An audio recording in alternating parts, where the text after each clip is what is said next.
What's up, my bitter bros? Bearded Maniac here with NBA game picks for October 18th. We are in the third game of the season, or at least third day of games, I should say. We have the Bulls at 76ers, Heat at the Wizards, and the Lakers tipping off with LeBron James against the Trailblazers in Portland on TNT at 10:30 p.m. Eastern Time, 7:30 p.m. Pacific Time if you're interested in that. One thing, I think I'm going to do it from here on out. I think I'm going to do the Play Now feature just because it has the ratings and it's interesting to look at. I just want to note real quick, as I was exploring this, as I looked between current and all-time Golden State Warriors, current Steph is 95 and the all-time Steph is 96, which is interesting. And Klay Thompson's the same way. He's one less as well as all-time Klay. And then it's just interesting to see that. So let's get the Bulls over here and let's get the 76ers over here and let's actually talk about this game a little bit. As you can see here, that's the expected starting lineup. I don't know how accurate that is, but this one should go to the 76ers. They are favored by 12. This game's on at TNT at 8 p.m. Eastern Time, 5 p.m. Pacific Time. It's a good post-dinner game to watch. Some good young talent on both sides of the court with Chris Dunn and Zach LaVine. Dunn played absolute dog piss in the last game, so hopefully he does better.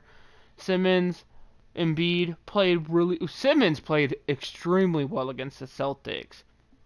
For a dude that can't shoot the three, if he can reliably get about 18 points, so many rebounds, and so many assists every game, it's going to put the Sixers almost in a position to win almost every game. That is extremely important to a basketball team. You don't necessarily have to score 25, 30 points every game to help. Simmons is one of those players that just looks like an all-around player, minus the three-point shot. But his defense, as far as I saw in Game 1 against the Celtics, his defense has improved a little bit from last year, which is good. I'm picking the 76ers to win this one and cover the spread. Obviously, I can't wait to see what the trio of Sarge, Embiid, and Ben Simmons does. I can't wait to get a better look at Markelle Fultz, see if his shot continues to improve. He shot better in Game 1 than I ever saw him shoot last year, which is good. I'm also interested to see how Chris Dunn and Zach LaVine handle Simmons defensively when Simmons has the ball. I think Bobby Portis is a decent matchup for Dario Saric if they play it that way. Sometimes you might see Portis on like a Covington type or an Embiid type, but who knows how the Bulls will plan to play this one. And then you have the Heat and the Wizards. Now, obviously, I'm going to do better cutting once I get more used to this function. But for now, I'm just enjoying looking at it because I think this is possibly the best way to do it. Now, John Wall is a beast. Bradley Beal is also a beast. I have Beal on my fantasy team, so I want him to do really good. The interesting factor here, and the matchup to me that might decide this game, is Dwight Howard versus Hassan Whiteside. Both of these guys are not extremely known for offense. At least I don't think Hassan Whiteside's a great offensive player. He could be a good offensive player. I don't think he's great. But it's their rebounding. Who's going to control the boards could very well decide this game. The Miami Heat, I believe, just played yesterday. And I believe they lost to the Magic. So traveling from Orlando to Washington, that's not necessarily a long trip.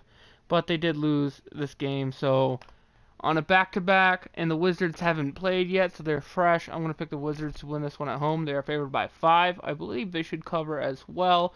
We are doing relatively well with our picks this year. We started out 2-0 the first day and did well yesterday, but the spreads kind of messed us up yesterday a little bit.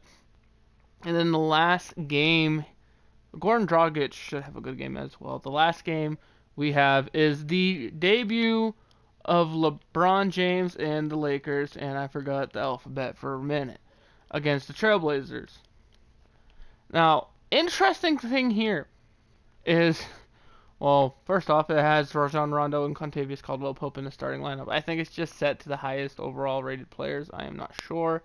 But the interesting thing here is going to be, how do they defend LeBron?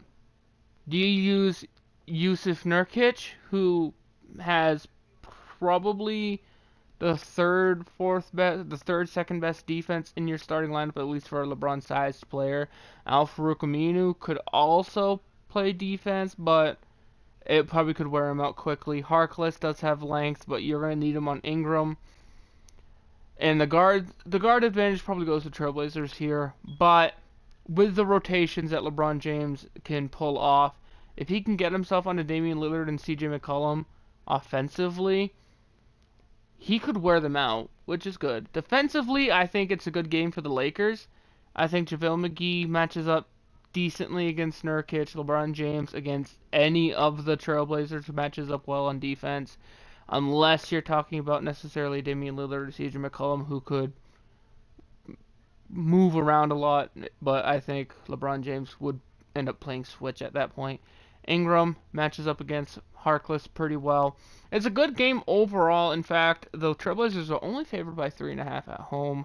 That is interesting. But as much as I like the Trailblazers, I think LeBron James is going to win this one. I think the Lakers pull off the, as you can call it, quote-unquote, upset. If the Lakers lose, it could be a getting to know each other kind of issue. These are two really good teams. Advantage guards for the Trailblazers, advantage forwards for the Lakers, advantage center probably goes to Nurkic by a little bit over McGee. Mental errors could end up deciding this game very much as well. Hopefully, Harkless and Aminu are up to the task because they have tall order ahead of them. But like I said, I'm picking the Lakers. I think LeBron's going to win his debut, and I think it's going to be a huge standing ovation when they make their first start in LA, especially if you can deliver them a win in Game 1. Anyway, guys, I'll see you in the next one. Hope you have a good day. Peace.